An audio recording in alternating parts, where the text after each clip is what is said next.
Okay students, अब हम case study को डिस्कस करते हैं। ठीक है, एक केस स्टडी है सेक्शन डी में। आप इसको प्लीज पूरा रीड कीजिए और मैं डायरेक्ट क्वेश्चन पे जंप करता हूँ। क्वेश्चन में पूछा गया है, consider the contribution of the following two factors 1 and 2 in resistivity of metal.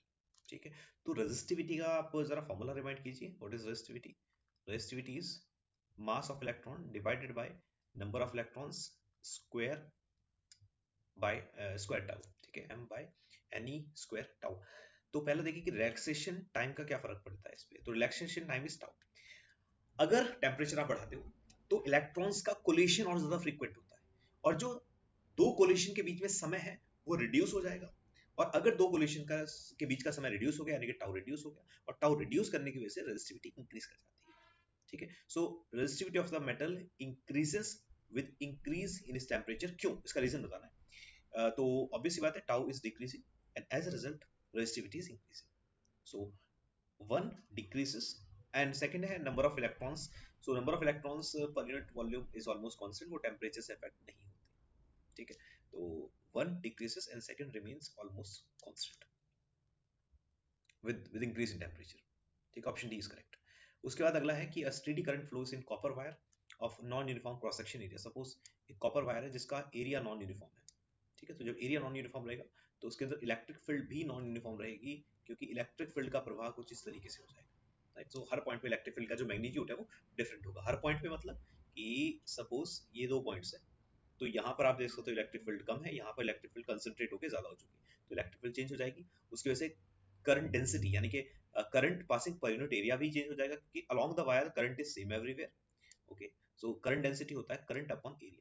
अब क्योंकि एरिया हर जगह चेंज हो रहा है तो करंट डेंसिटी भी चेंज होगी और ड्रिफ्ट स्पीड भी चेंज होगी। क्यों? क्योंकि ओके, ड्रिफ्ट स्पीड या drift velocity, so drift velocity भी इंक्रीज हो जाएगी बिकॉज करंट इंक्रीज करेगा। ठीक है,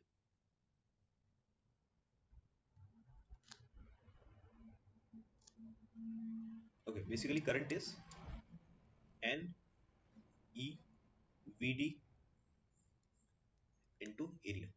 ठीक है, तो जब आप करंट डेंसिटी को देख रहे हो, करंट डेंसिटी कितनी हो जाएगी? D is equal to n E V d. Okay, क्योंकि current density is current divide by area, तो जो करंट डेंसिटी का फॉर्मूला हो जाएगा वो हो जाएगा N E V D. So V D भी बढ़ेगी, सो तीनों ही फैक्टर बढ़ेंगे। Option D will correct. Right, इसके बाद अगला है कि temperature coefficient of resistance of nichrome is this one.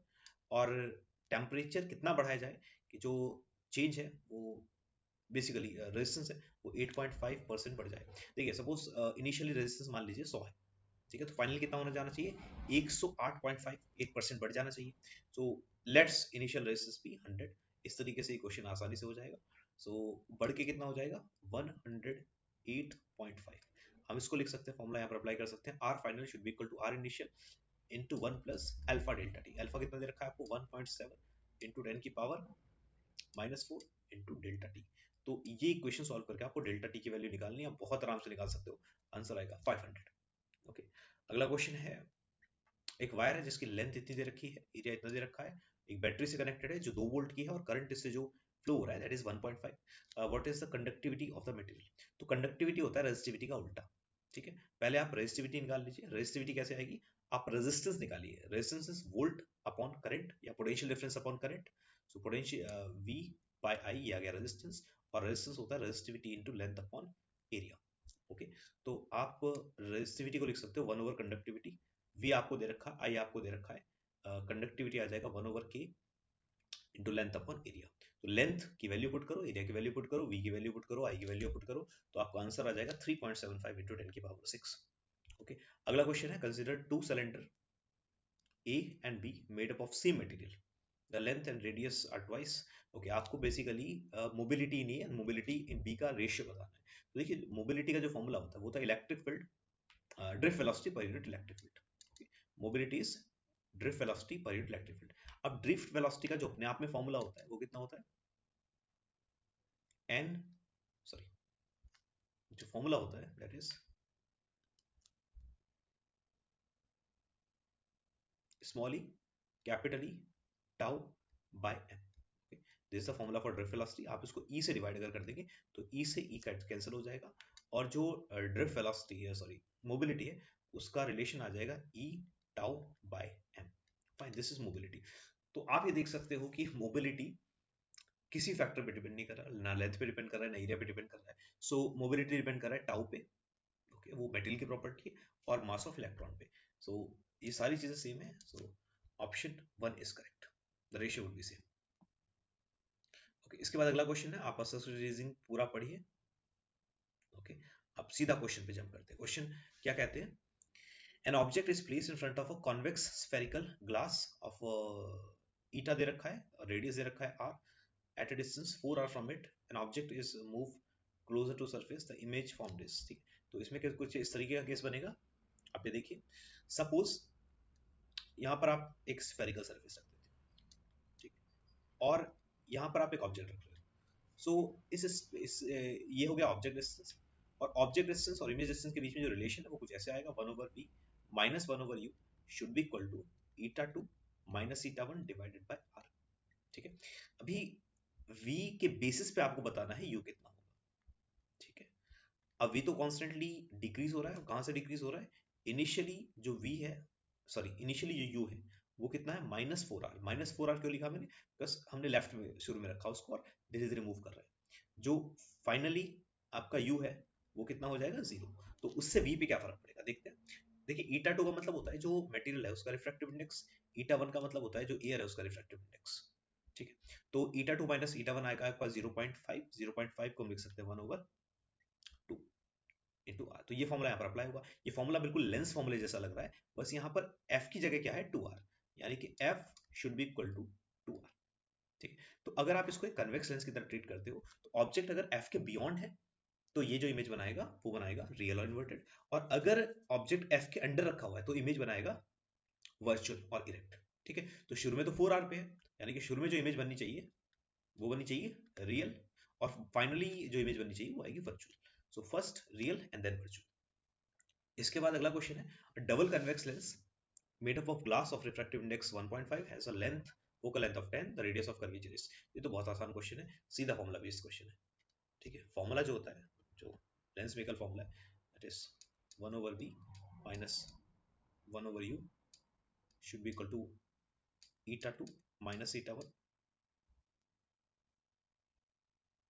into 1/r1 minus 1/r2, ठीक है। सो 1/, फोकल लेंथ की वैल्यू दे रखी है eta2 माइनस eta1, तो eta2 जो हो जाएगा वो हो जाएगा 1.5 और eta1 तो एयर ही है, तो यहाँ पर हो जाएगा 1.5 माइनस 1 डिवाइडेड बाय r1 की वैल्यू r0 है, दैट इज सपोज रेडियस, तो यहाँ पर वैल्यू हो जाएगी 1/r0 माइनस r2 की वैल्यू हो जाएगी माइनस r0, ओके। तो 1/f की जो वैल्यू हो जाएगी वो आ जाएगी 0.5 into 2 divided by r0 should be equal to 1/4, 1/f। So f की जो वैल्यू आ जाएगी वो r0 के बराबर ही आएगी, ओके। तो आपका आंसर हो जाएगा 10 सेंटीमीटर। इसके बाद क्वेश्चन है कि small bulb is placed at the bottom of a tank contain transparent liquid H। Okay, तो इस क्वेश्चन में सबसे पहले आपको फिगर बनानी पड़ेगी।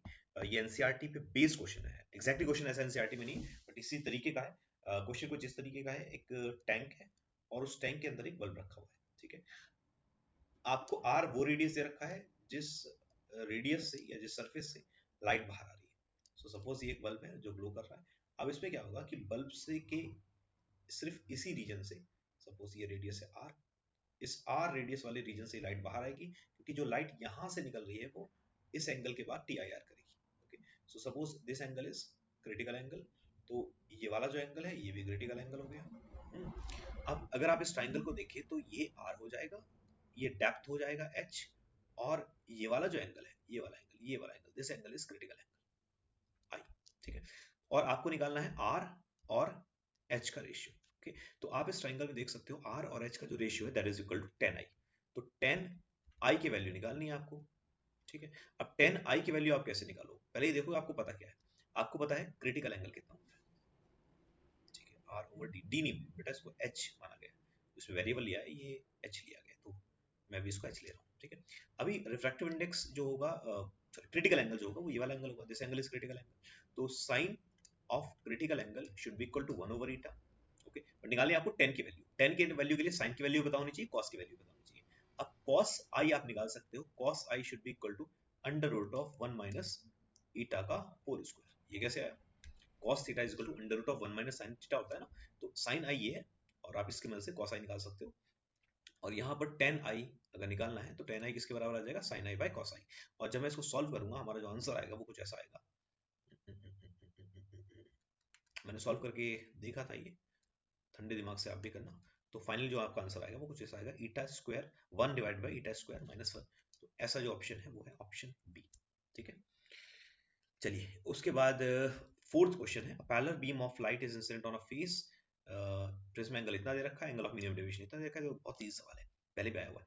तो आपको निकालना क्या है? Refractive index. रिफ्रैक्टिव इंडेक्स का सीधा फॉर्मूला है sine A plus angle of minimum deviation by 2 divided by sine A by 2। NCERT में दिया हुआ फॉर्मूला है। तो साइन ए की वैल्यू 60 पुट करो और डेविएशन की वैल्यू 30 पुट करो, तो साइन 45 डिवाइडेड बाय साइन 30 आ जाएगा। साइन 45 वैल्यू होती है 1 बाय रूट 2 और सॉरी साइन 30 और साइन 30 की वैल्यू होती है 1 बाय 2। तो फाइनल आपका आंसर आ जाएगा 1.41 के आसपास। Nearest answer is option B. और वाला पार्ट आप खुद ट्राई कीजिए। ठीक है, सो आई होप आपके ज्यादातर एमसीक्यूज सही रहे होंगे। ठीक है, और अगर आपका आंसर कुछ डिफरेंट आ रहा है, आपके कुछ और लॉजिक्स हैं, so please discuss with me. आप मेरा नंबर ले सकते हैं और बिजनौर के अंदर मेरा एक छोटा सा शिक्षा संस्थान है द फिजिक्स एकेडमी, जो अब हम एस्पायर जेई क्लासेस भी प्रोवाइड करेंगे। फाइन, एस्पायर जेई जो है वो क्लासेस का कोर्स का नाम है, it is for JEE advance. ठीक है, माय कॉन्टैक्ट नंबर इज 7906739332। ठीक है, ओके, बेस्ट ऑफ लक।